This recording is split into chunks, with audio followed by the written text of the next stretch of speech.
श्री साईं व्रत कथा वासा। उषा ताई और उसके पति नरहरि एक शहर में रहते थे। दोनों में परस्पर असीम स्नेह था, लेकिन नरहरि का स्वभाव थोड़ा झगड़ालू था, इसलिए उनके अड़ोसी पड़ोसिन के स्वभाव से परेशान रहते। लेकिन उषा ताई बहुत ही धार्मिक स्वभाव की स्त्री थी। भगवान पर उनकी अपार श्रद्धा थी। धीरे धीरे उनके पति का रोजगार ठप हो गया। अन्य कोई कमाई का साधन न था। नरहरि जी अब दिन भर घर पर ही रहते। अब उनका स्वभाव पहले से भी और अधिक चिड़चिड़ा हो गया।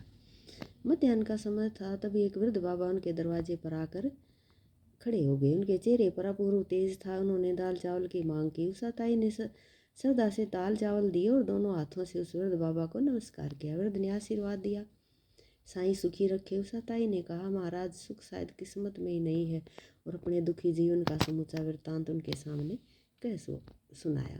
उन बाबा ने उन्हें साईं बाबा के व्रत के बारे में बताया। 7 या 9 गुरुवार फलाहार या एक समय भोजन करना, बेटा साईं मंदिर जाना या घर पर साईं बाबा की 7 या 9 गुरुवार नियम से पूजा करना और व्रत पूर्ण कर विधि से उद्यापन करना, भूखों को भोजन देना, साईं व्रत की 5, 11, 21 पुस्तकें यथाशक्ति लोगों में भेंट करना और इस तरह साईं व्रत का फैलाव करना। साईं तेरी सारी मनोकामना पूर्ण करेंगे। कलयुग में यह व्रत कलयुग में बड़ा चमत्कारिक व्रत है, लेकिन साईं बाबा पर अटूट श्रद्धा रखना जरूरी है, धीरज रखना जरूरी है और उपरोक्त विधि से व्रत उद्यापन करेगा। साईं बाबा उसकी मनोकामना जरूर पूर्ण करेंगे, ऐसा मेरा विश्वास है। उषा ताई ने 9 गुरुवार का व्रत का संकल्प लिया और 9वें गुरुवार को 5 गरीबों को भोजन कराया। उन्हें साईं व्रत की पुस्तकें भेंट दी। तत्पश्चात उनके घर से दारिद्र्य दूर होकर घर में सुख शांति छा गई। नरहरि के स्वभाव में भी बदलाव आ गया। उनका धंधा फिर से चालू हो गया। थोड़े समय में ही सुख समृद्धि आ गई। दोनों पति पत्नी फिर से सुखी जीवन बिताने लगे। एक दिन उषा ताई के जेठ जेठानी पूना से आए। बातों ही बातों में उन्होंने बताया कि उनके बच्चे ठीक से पढ़ाई नहीं करते, परीक्षा में भी फेल हो गए हैं। उषा ताई ने उन्हें साईं व्रत की महिमा बताई। कहा, साईं बाबा की भक्ति से बच्चे अच्छी तरह से पढ़ने का अभ्यास कर पाएंगे, लेकिन इसके लिए साईं बाबा पर विश्वास रखना जरूरी है। साईं सबकी सहायता करते हैं। तब उनकी जेठानी ने व्रत की विधि बताने के लिए कहा।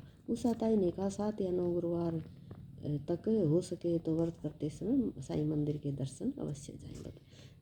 और इसके नियम ये हैं, ये भी उन्होंने समझाए। इस व्रत को स्त्री पुरुष बच्चे कोई भी कर सकता है। प्रतिमा या फोटो विधिवत स्थापना, पीले फूल चढ़ाना, दीपक अगरबत्ती निवेदित कर प्रसाद चढ़ाना, साईं बाबा का स्मरण करना, साईं व्रत कथा का पाठ, साईं चालीसा का पाठ करके आरती करना।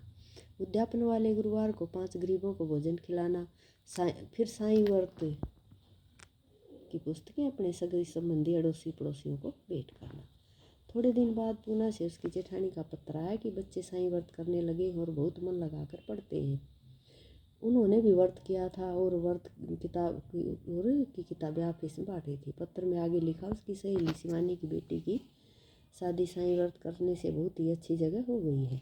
उनके पड़ोसी के घर में गहनों की चोरी हो गई थी। उन्होंने भी साईं व्रत को पूरा नियम से किया और गहने भी वापस मिल गए और चोर पकड़े गए। पत्र को पूरा पढ़ने के उपरांत उषा ताई ने गहरी सांस भरी और मन ही मन कहा, साईं बाबा की महिमा कितनी अपरंपार है, यह जान लिया साईं बाबा। जैसे आप अपने अन्य भक्तों पर प्रसन्न होते, वैसे भी हम पर भी अपनी करुणा और दया बनाए रखना। ओम साईं।